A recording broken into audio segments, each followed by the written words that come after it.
Dear friends, it's a great pleasure to be here once again, and I hope today is going to be a very productive discussion.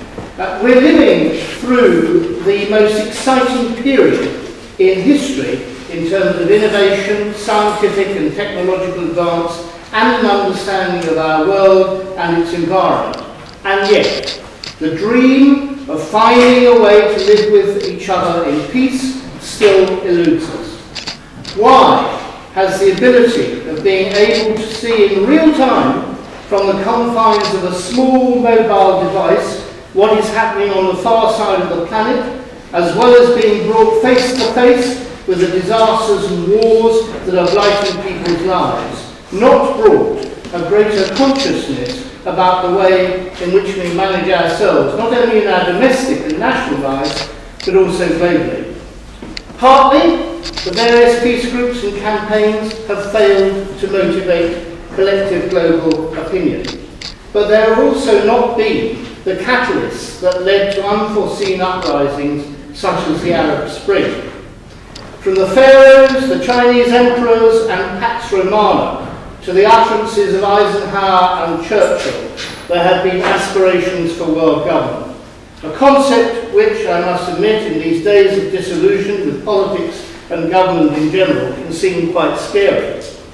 There is, I believe, a greater sympathy for a system of global governance in which there is no potential tyrannical single power, but a structure of local and self-government and interlining of global institutions with proper accountability, subject to the rule of law, and having a rational relationship with one another. Yet, we are far away from that. We have self-appointed groupings of the G7 or G8, depending on where you position Russia, which originated with the 1975 summit hosted by France, the G22, now G20, which met in 1999 and now annually and aims to be a model for global cooperation. Yet it is ad hoc and has no democratic or even institutional integrity as to its creation. These groupings, however, can make decisions which affect every human being. The multinationals and so-called FANGs have become notorious for exercising cross-continental power and influence on billions of people, and with turnovers greater than the total worth of many independent countries, yet have no legitimated political accountability.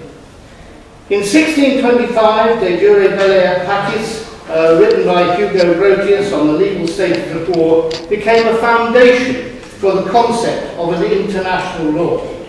In 1795, Immanuel Kant wrote the essay Perpetual Peace, a philosophical sketch, which sets out three basic requirements for organising human affairs so to permanently abolish the threat of present and future war, and thereby help establish a new era of lasting peace throughout the world. Almost a century later, Alfred Lord Tennyson was ruminating about the Parliament of Man, the Federation of the World, in his poem Locksley Hall, and William Gladstone spoke of the great household of the world.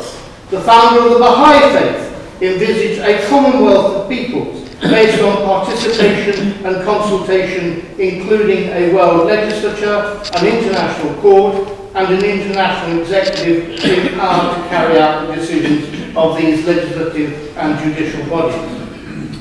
Of course, haphazard arrangements, if they enable the exercise of power in an acceptable manner, do not necessarily need to conform to a neat structure which pleases academics or administrative perfections.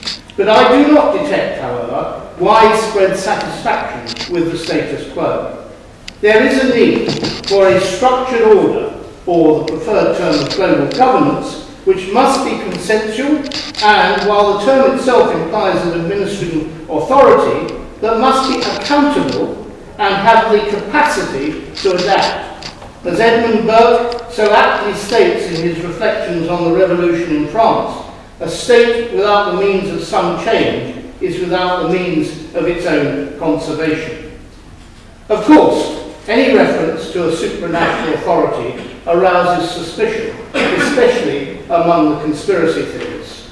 We need look only at our own country to see the mythology that has been built up about the EU amounting at its extreme to an unaccountable totalitarian European superstate.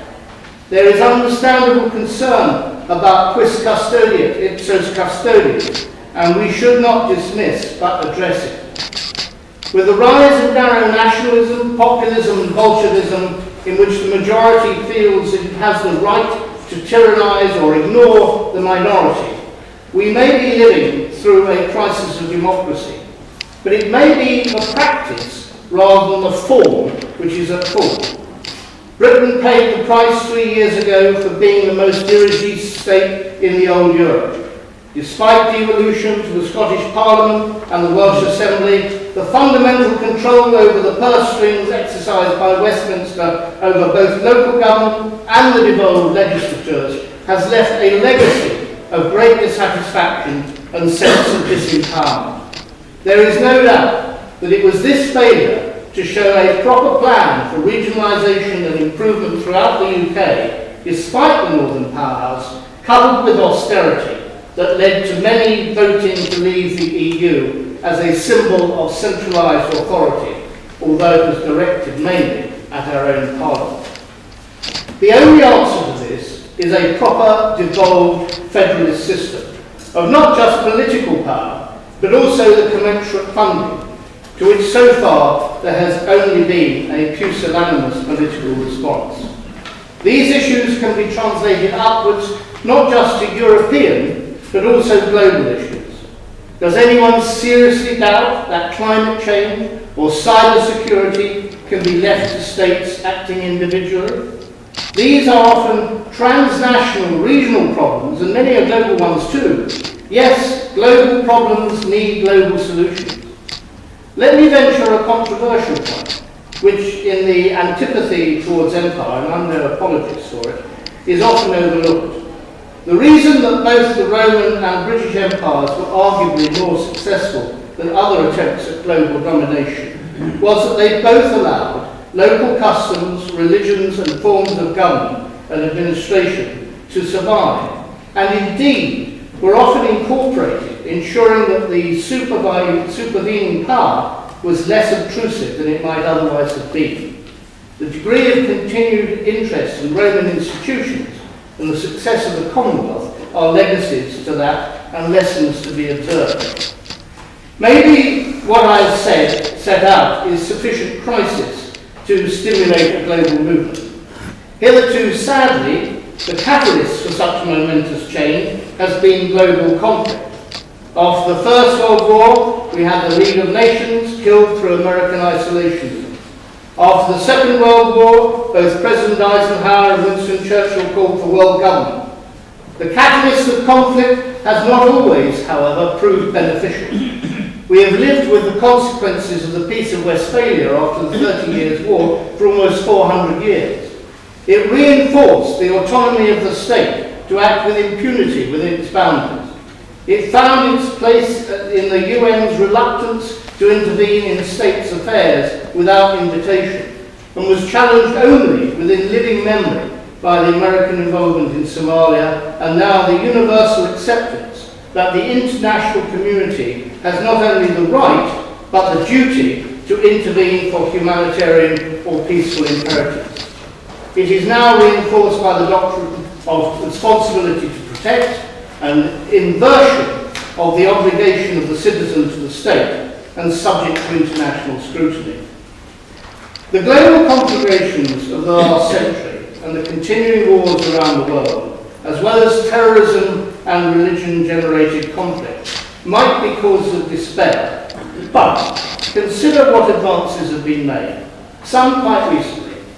The extension of the franchise and improved empowerment of women, the universalisation of human rights, the Geneva Convention, acknowledgement of our trusteeship of our planet and its wildlife, as well as its natural resources, transnational cooperation in the exploration of outer space, and now, only a fledgling since 2002, an international criminal court in which effectively, for the first time in history, individuals and not just states have become subject to international law.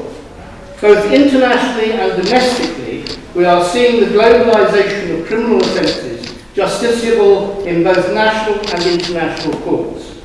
There is a long way to go, but the genie is out of the bottle. I opine that the essential parameters for a just world order are first the rule of law, secondly justice, including both preventative and retributive elements, accountability and democracy, which gives voice to minority rights and localism, not the dangerous Bolshevism enshrined in narrow national populism. Federalism encapsulates the concept of decisions being made at the lowest practicable level and reserved to a higher authority only where appropriate. It is a bottom-up and not a top-down democracy. What is the desired panoply, then, of international institutions? Those international treaties which seek to regulate behaviour which transcend national boundaries often falter through lack of an enforcement mechanism, which in itself implies a tribunal to determine disputes. The oldest legal institution dedicated to resolving international disputes is the Permanent Court of Arbitration, established at The Hague by intergovernmental agreement in 1899, which had jurisdiction over disputes when at least one party is a state or an organisation of states, and when both parties to the dispute expressly agree to submit their dispute for resolution. This may well be a model to be used or replicated. Territorial disputes between states can be adjudicated into the International Court of Justice or World Court, again by consent of the parties, but the absence of, say, a court attached to the Refugee Convention means that there is nothing other than the court of public opinion to hold a country to its obligations towards migrants. The Rio Declaration of 1992 and the accompanying Framework Convention on Climate Change led to the Kyoto Protocol signed in Japan on the 11th of December 1997. This protocol, for the first time, contained international obligations requiring countries to reduce their greenhouse gas emissions below specified levels. Yet, there is no way of enforcing this, and that is why there is now a campaign to actually have an international environmental court. Whatever one's views may be of the EU, European environmental law is regulated by the European Commission, with disputes being referable to the European Court of Justice in Luxembourg. The absence of such a campaign, such a mechanism rather, at the international level, has led to a campaign, as I said, to create an international court for the environment, which is an idea that was first proposed in 1999 at a conference in Washington. We do, of course, have the International Criminal Court. The first time since the ecclesiastical supranational authority of the Church was used to supersede temporal courts, that individuals, rather than states, have become accountable in international law. It is too proximate, in my view, to its creation to evaluate this, and questions remain still about its internal integrity and sustainability. But I do believe that in due course it will be seen to be one of the profoundest developments in international jurisdiction. The reality is that all international agreements need oversight and accountability. Finally, what about the voice of the global commons? The idea of a UN Parliamentary Assembly to address the democratic deficit at the UN, despite the encouraging words of the preamble to the Charter stating "we the peoples," now has a momentum, having been endorsed by more than 1,500 politicians from 122 countries and all levels of legislatures. With such developments in only recent times, we should not lose heart. We may now live in a more dangerous world than in living memory, but we are also entertaining the framework in which we can meet conflict and abuse and provide a more peaceful environment in which we may yet realise Tennyson's dream of "till the war drum throbbed no longer and the battle flags were furled in the Parliament of Man, the federation of the world. Thank you very much.